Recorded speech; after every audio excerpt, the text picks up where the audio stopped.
Tonight, we will be discussing national security and the 2024 budget.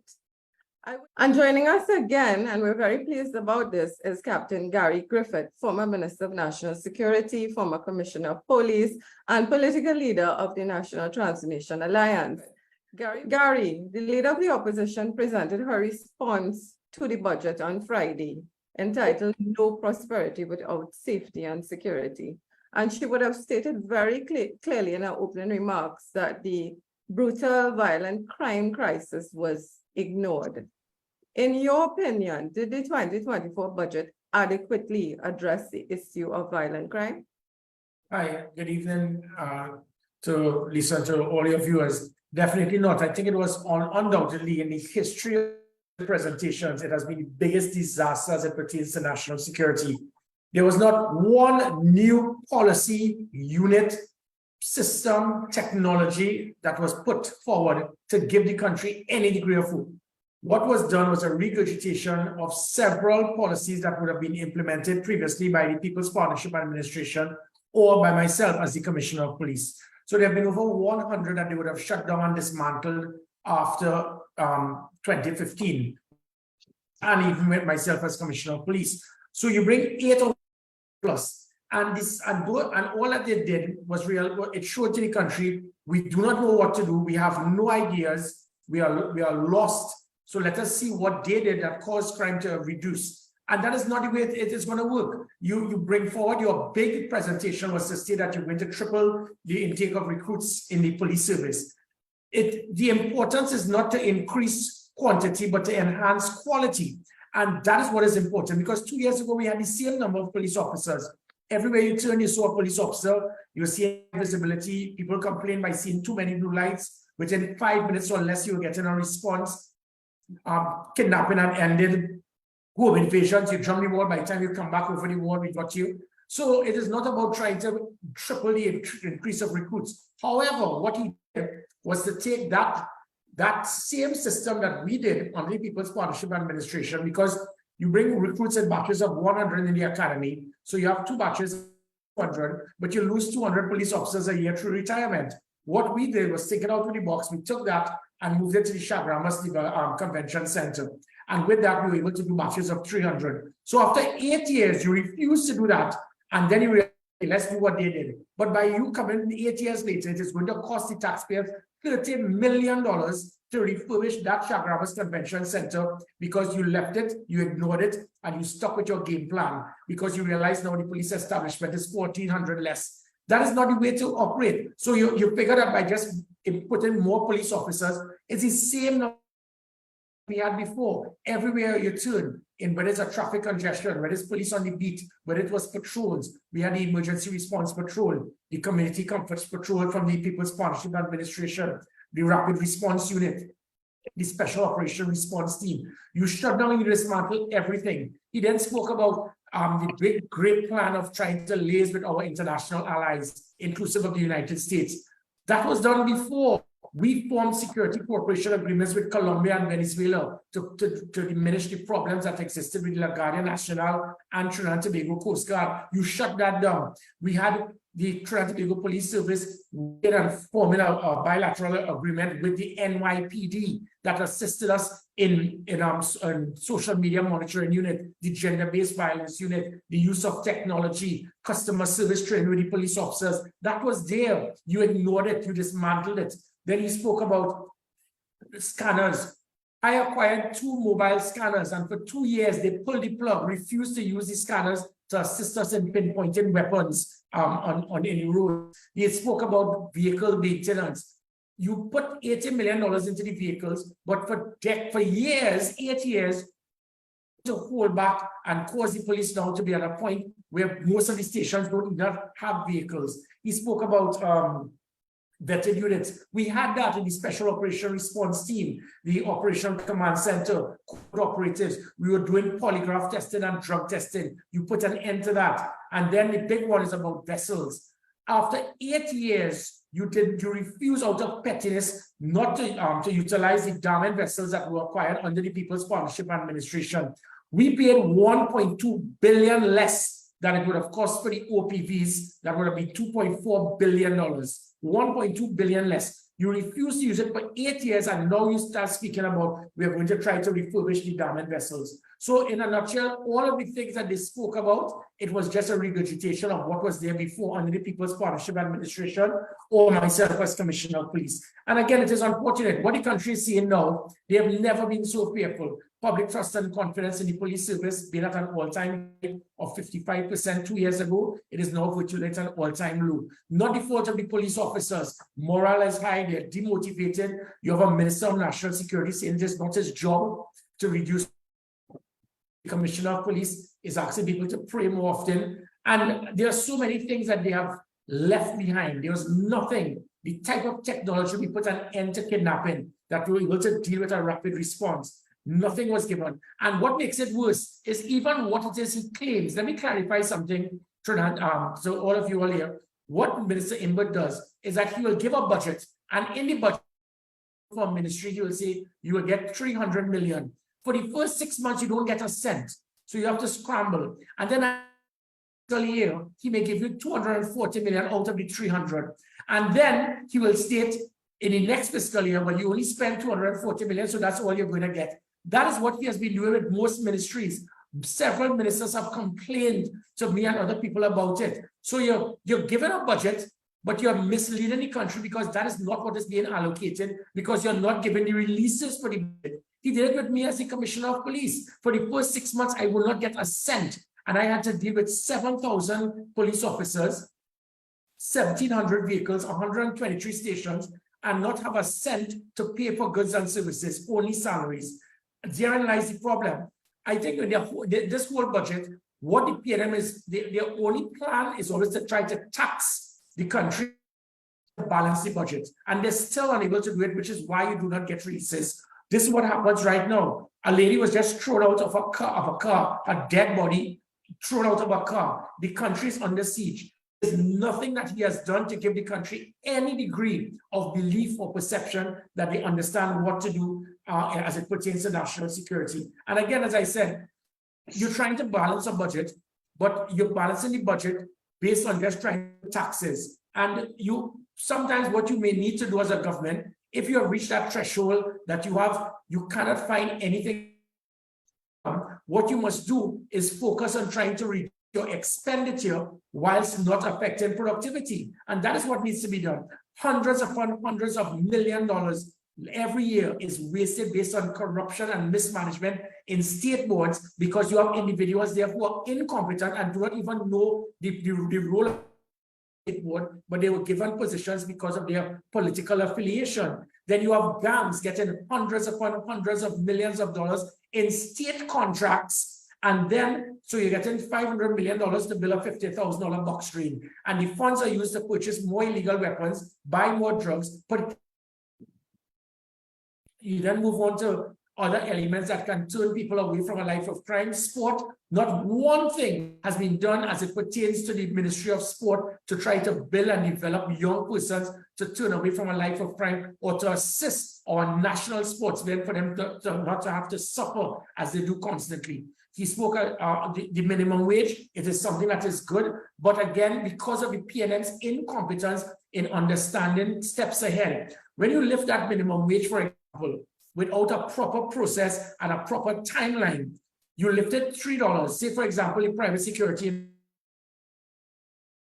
officers, most would have been at the minimum wage. When somebody has to pay the price for those extra $3. So it is a security company is going to demand that the employer, whether the private or the public sector, that you are now going to have to increase your costs. And by increasing the cost, the employer will now say to the client, which is to the security company, no, I can't do it. So instead of you providing 30 police security officers, I will only have to hire 20. It can be a byproduct to unemployment. That can be a byproduct towards inflation. And then also by the contract himself, you now lifting the minimum wage. So for security industry or whatever, I am now going to be forced to lift the cost of my goods and services, going to be a byproduct towards increased costs in almost everything across the country. So whereas I'm not saying that it is good that we can increase the minimum wage,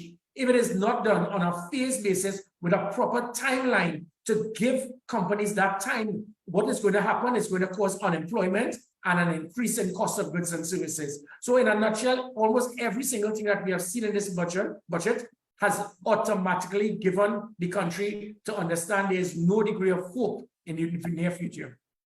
Now, Gary, I want to continue with some questions that is based on a release that you would have put out on social media yesterday, where you said Fitzgerald Hines has misled the parliament by stating that the protective services don't use 5.56 and 7.62 ammunition.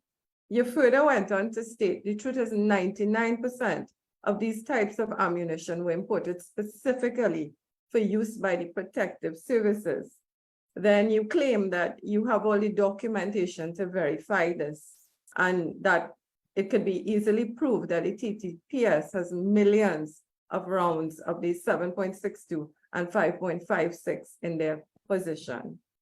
Now, this has me extremely concerned as a citizen, because if your statements are indeed true, how would Minister Hines make such a glaring mistake, especially given that he would have been aided by many capable researchers to prepare his presentation?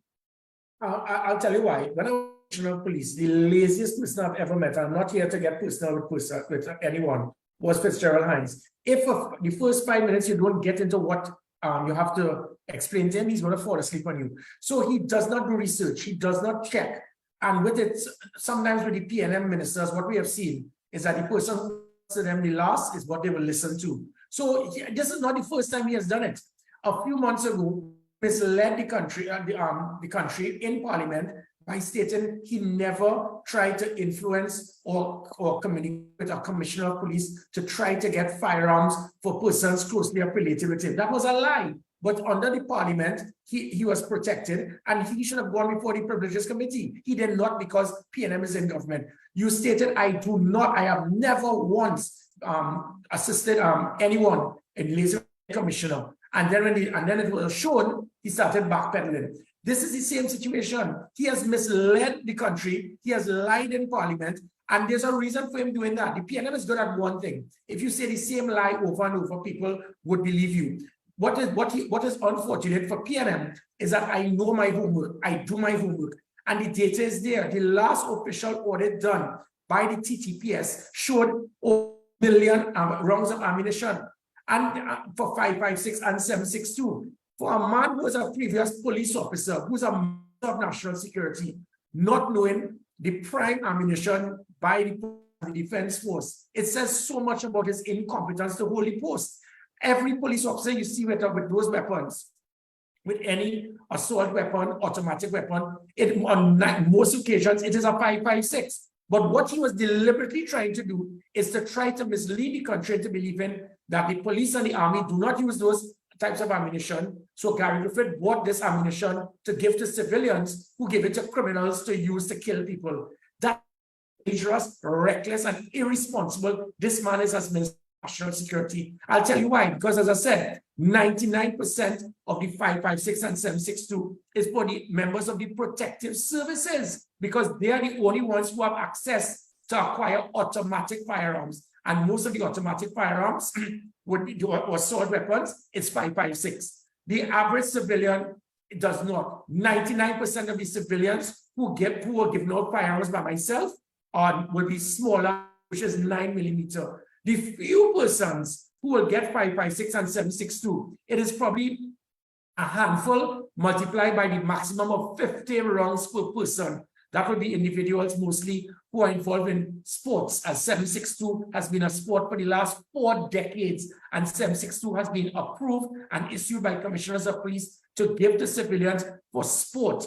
So what he has done was a total lie. It was reckless. It was misleading. And again, when I put the FUL card with a chip, it was to make sure that anytime a firearm holder goes on a range and he signs for 100 rounds, we will be able to use the chip to know how much ammunition the firearm dealer continues to have. so that you could put checks and balances for every single round. As soon as I left, they shut down that card. Why? Is that to allow the criminals to have access to ammunition. But the comment made by Fitzgerald Hines, totally irresponsible, reckless, and it shows his incompetence to hold the post as security minister. Gary, I want to ask a second question coming out of that same release, and this has to do with the minister claiming that legal ammunition is being used in crimes. And you have also rebutted this. If I may quote from your release, you said he is now making wild and unsubstantiated claims that legal ammunition is being used in crimes. And he is doing so in the one place where he can legally lie, Parliament. Right? He also went on to say that aside from domestic situations, all firearm-related murders over the past 2 years involve illegal firearms. So again, as a citizen, this has me very concerned because there is a disparity in the statements between yourself as former COP and former Minister of National Security and Minister Hines, who is our current Minister of National Security. So are these citizens being misled again in this instance? And that is it, because she is sometimes divided in two. Well, thankfully, from 190,000 goes to 100,000, it's no longer split. You're seeing the slam now shifting away from the PNM.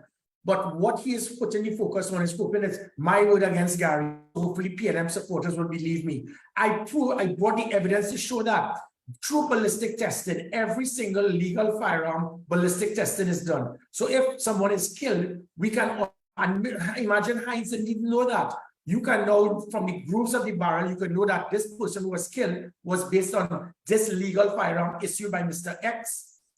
From none has ever been done. So all of the persons who have been murdered, other than 1 or 2 domestic violence cases, have been by illegal firearms because they've been unable to pinpoint any legal issued firearm over the last few decades from persons murdered over the last 2 years. So that is the line number 1. Line number 2 is to say that, well, it's probably ammunition being given from when citizens who have FULs get a firearm. Every citizen gets 50 rounds of ammunition. When you have to hand over one to test, to sign to renew, you show your same 50 rounds of ammunition. So how could they be giving away ammunition when they have only issued 50 rounds? What you're seeing is ammunition from the Defense Force and the Protective Services, which goes back to my point that 99% of the 5.56 and the 7.62 are given to the Protective Services, not to the 4,000 law-abiding citizens, half of whom were members of the Protective Services. And again,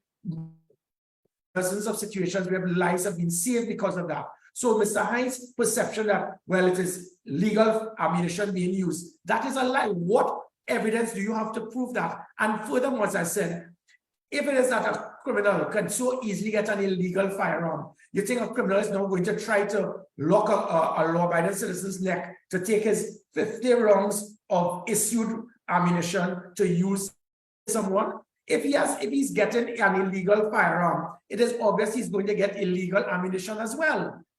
So the point is, I said, the citizens who get the FULs, the firearm user's license, you only get 50 rounds. That's all you get.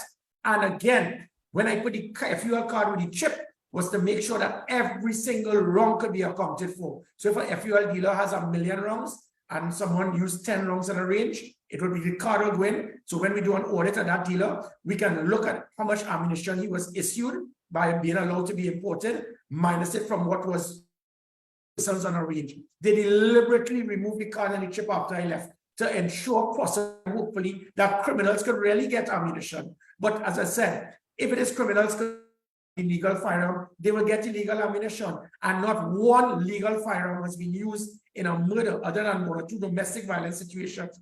We could confirm that because the ballistic testing is done on every legal firearm. So Fitzgerald Hines continues to mislead the country.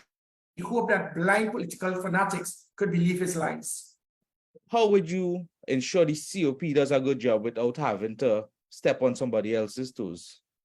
Oh, sure. Excellent question. I did it. Remember, I was the Minister of National Security and there was a commissioner of police. and I have to be very careful not to interfere with Commissioner of Police in his operations, which is what this government cannot do. They will take $45 million, give it to me, and direct me that this money must be used to investigate and political opponents. Anywhere else in the world, in a democratic society, there will be called for a snap election. You have politicians taking 45 million taxpayers' dollars, no tender process, nothing at all.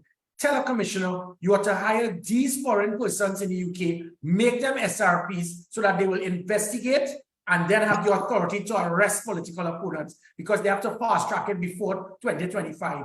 That is the type of madness I had to encounter as a commissioner of police. When I was Minister of National Security, I was fully aware you can't interfere with the operations of the police. What you have authority to do is to assist in directing policies so that the police can implement and operationalize those policies, which is what we did with Kamala Prasad-Bissessar as the Prime Minister, but also the chair of the National Security Council, me being the Minister of National Security. We formed the Community Comfort Patrol. We formed the Emergency Response Patrol. We formed the National Security Special Operation Group. We formed the National Security Training Academy. And all of those different things, the National Operations Center, which was established as directed by the Commission of Inquiry into, look at your profile here, the 1990 attempted coup, to ensure that there would not be a repeat.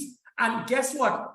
Every single thing that we put, the PNM dismantled it, including the National Operations Center, that is supposed to be an engine room to have all the different agencies work together, to have, as soon as you have a 999 call, it can be seen on the screen, we can see where the police vehicle is and immediately dispatch, to have a rapid response, a high visibility, a heavy deterrent. That is how a minister operates. And that is why I was able to give the commissioner the policies for him to operationalize it. Fitzgerald Hines does not have a clue policies. What he knows about is every single thing is the bar talk, attack, and discredit political opponents. I keep saying you cannot be a minister or a leader in a country if it is that you hate half of the country. The Minister of National Security keeps in Parliament and in other places that crimes are being committed from behind bars. And I remember in a GSC, it was asked to the people in prisons, who is monitoring the scanners and jammers and so on that we're supposed to have, that we spend a heap of money for at the prisons. How cell phones and so on are going into prisons, and we got, what, how much? 28 recently. Maybe you could elaborate so that the population and the listeners would be more enlightened as to what we had in PP government to prevent that kind of thing, because we didn't have that kind of talking about things behind bars. Yeah, one of the good things that I will say about Dr. Keith Rowley as the Prime Minister, it was horses for courses. When he appointed Fitzgerald Hines as the Minister of National Security, he gave Hines the instructions, shut up, say nothing, let Gary take the front on everything. Whether it was border protection, whether it was matters in prison, whether it was, that's what they did. So as it pertains to the prisons, apart from me having to operate as a security minister by trying to find illegal weapons entering the country, so I had to draft the border protection unit for them. Similar with the prisons, I had to find avenues to assist in dealing with the problem in prisons. And I did my homework, and then we decided to find a specific wing, have specific police officers work with the prison officers. So anything, if a teacup enters, it must go through 3 lines, from the army, the police officer, and the prison officer. So unless all 3 of them are corrupt, so the persons who were gang leaders could not get anything into that wing. The wing was locked down. That played a big part towards drastically reducing murders, because many of the kids were being called from the prison. I know a perfect example. Once a prisoner, when we were doing our tracking, we found that a prisoner had a phone in his cell. We a few hours later, we picked up another phone in the same cell. We seized it. Several hours later, he got another phone. This one prisoner in one cell got 3 phones in 24 hours. That could only happen by persons on the inside feeding him actually paying the person the price. So those were the things that I put in place by putting a wing, making sure that you had 3 layers to prevent any phone entering the prison. And that is why I also, as the National Security Advisor, working with Kamal Prasad, Sir, we understood the importance of our criminal justice system. It has collapsed, where young men could be on remand for 10 years for a crime where the maximum sentence could be 6 years. And that is why we formed the Ministry of Justice, to revamp the justice system, to be able to reduce recidivism because of poor rehabilitation that takes place, and to deal with the backlog of cases. The Ministry of Justice was doing that under the People's Partnership Administration. As soon as the government changed, they removed the Ministry of Justice, so we can never revamp the justice system under the Ministry of National Security. So therein lies the problem. But there were things that we put in place with the Ministry of Justice to improve the prisons. As a Commissioner of Police, there were several policies that I implemented that worked. And unfortunately, on my departure, we have gone back to the same problem where, again, prisoners phone easier than getting one of their 3 meals for the day. The government purchased these 2 expensive boats from Australia. And what I want you to elaborate on, these boats require a specific number of trained personnel in order to be operating 24/7. Do we have that capability and training for all the officers to run these boats 24/7 offshore? And are they being utilized, or is it that we are just purchasing equipment and we don't have people trained to operate it and run or manage it? Because of the incompetence of the Minister of Finance and this government, they have now put 2 other vessels that are, anybody who goes down the islands, please pass in front of Stobles, and it's a fashion show. You have lots and lots of vessels and you do not have manpower. And that you, as a businessman or even in the Ministry of National Security, you must equate with asset acquisition. And that was the problem with the OPVs. When they wanted to acquire 3 OPVs, each OPV required 80 persons heavily trained. So then for rotation, 2 weeks on, 2 weeks off, you need another 80. And then you need another 80 because persons will be going on leave, sick leave, retirement courses. So you needed 240 personnel in Coast Guard to be properly trained to have 1 OPV operationalized. To have 3 OPVs, you needed 720. Guess how many were trained? 80. So which meant that had we acquired those 3 OPVs since 2008, 2009, 2 OPVs would have remained in Stobles Bay, which is exactly what happened when we got the damaged vessels. The same way I tripled the recruit intake from 100 to 300 by thinking out of the box, thankfully, because we had a chair of the National Security Council that listened. And that's where I was doing the same thing for the Coast Guard to triple the recruiting intake to ensure that the 6 damaged vessels could be fully operationalized with the 2 utility vessels to send water and fuel and transfer manpower to do the same thing the 3 OPVs would have done, as I said, for 1.2 billion less. But you needed to manpower strength with asset acquisition. The PNM, after we left government, they never did it. So the Coast Guard continues to have the same number of officers in to the same numbers that leave. And then what makes it worse, you now go and acquire 2 vessels from Australia when you had the 6 damaged vessels that can do the exact thing, because the 2 vessels are just about the same. The difference is the damaged vessels are used in 17 other countries. This Australian vessel that we're getting, only 2 countries utilize it, which will be Trinidad and Tobago and Australia. And let me also add, if it is when in 2009, the same PNM government acquired 6 hostile vessels because of incompetence in not understanding that those vessels are compatible to our waters. Anyone who goes to Anchorage by Hartscott, you will see vessels marooned there for the last 15, 16 years, because those vessels were vessels made for lakes. So we spent hundreds upon hundreds of millions of dollars purchasing hostile vessels pre-2010 that were not compatible to our waters. That, if it's anything to speak about incompetence as it pertains to naval asset acquisition, it was that situation.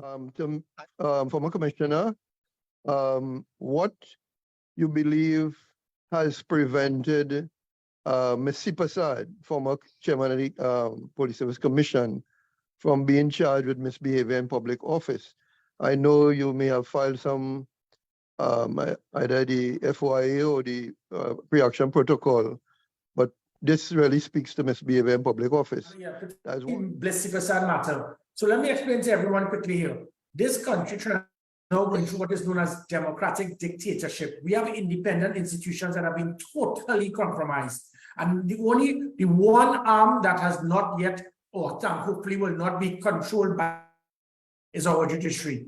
And that is why I have been to court with the FIU, with the audit committee, with Keith Rowley, with Prasad, with the Police Service Commission, and I've been winning constantly. And there's a reason for this, because what they have done, we have situations where the police and the SSA have been involved in illegally intercepting the phones of political opponents without any reason, any due process. You would have heard about the FIU, where the FIU actually went and started trying to dig up into the accounts of those politically opposed to the government without any trigger, any red flag, any evidence, any witnesses, nothing at all, in the hope that you can use it as a fishing expedition to witch hunt and find something. We had the situation where government as politicians hiring civilians and have them investigate matters within the police and hope that you could take that audit, lie in Parliament where you can't get sued. Thankfully, the court had put a block to it. Now we have the situation, as again, with Blissy Prasad. A president did not adhere to the law in this country for the merit list. Any other country in the world, she would be removed. She has now disgraced herself and the office of the president. The Blissy Prasad matter, the minutes of the Police Service Commission, clearly, at no time did they ever give instructions to withdraw the merit list. She could not have withdrawn the merit list on her own. You must have the approval of the other members of the Police Service Commission. So she herself, I have taken her to court and she would be on the witness stand. Keith Rowley will be on a witness stand very soon with me as well by making false accusations, accusing me of being a criminal. The FIU realized that they were there and they just lost. The audit committee, likewise, the court said that they could not take an audit full with lies and then go into Parliament to lie, which is the one place you can lie and not be sued. The Blissy Prasad matter is just one of several where we have seen our independent institutions become totally compromised. So trust me, Blissy Prasad very soon, she would be on a witness stand and she would have questions to answer. Police, you mentioned in your earlier statement that they were able to track politicians and so on. You would be privy to that information. Could you elaborate on it so that the population will know that we have the capability and it is not being used effectively for proper policing? Yeah, but so I push heavy on technology. It seems to be something that the present hierarchy of the police service, they're afraid of, even the politicians. The technology we had put an end to kidnappings. Kidnappers we put an end to. The kidnappers can understand how it is that they will know to kick down the door and know exactly where we are. It was the first time we were able to arrest kidnappers, rescue victims. It happened over about 10 different situations. So the kidnappers stopped. We put an end to home invasion because of technology, because of certain systems we had in place. And again, likewise, as it pertains to dealing with different types of conflicts with criminal elements. So technology is there.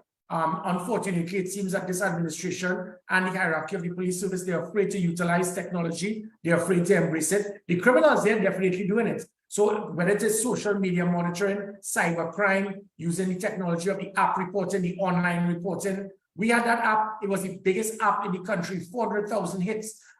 We had situations through a proper gender-based violence unit, through a proper system of online reporting. App, using the police app. So if, for example, a 13-year-old girl was raped, she didn't have to go to a police station and have a police officer probably knowing who the suspect was, and then the suspect will now go and target the same victim. You can't be beaten by your spouse or another man or be raped and go to a police station. You're supposed to have the police officers come to your home. You're supposed to use online reporting to keep a degree of confidentiality to make, because of the situation of the sensitive nature of the crime. All of these things they have shut down and dismantled. So I ask all, and I think this is my closing address, I ask all persons understand, this is not about politics, this is about right or wrong. You can't be so blinded to say you're paying them till you die, that is going to increase the possibility of your wife being killed, your daughter being raped, your son being kidnapped. It is not going to work. Start looking at the options.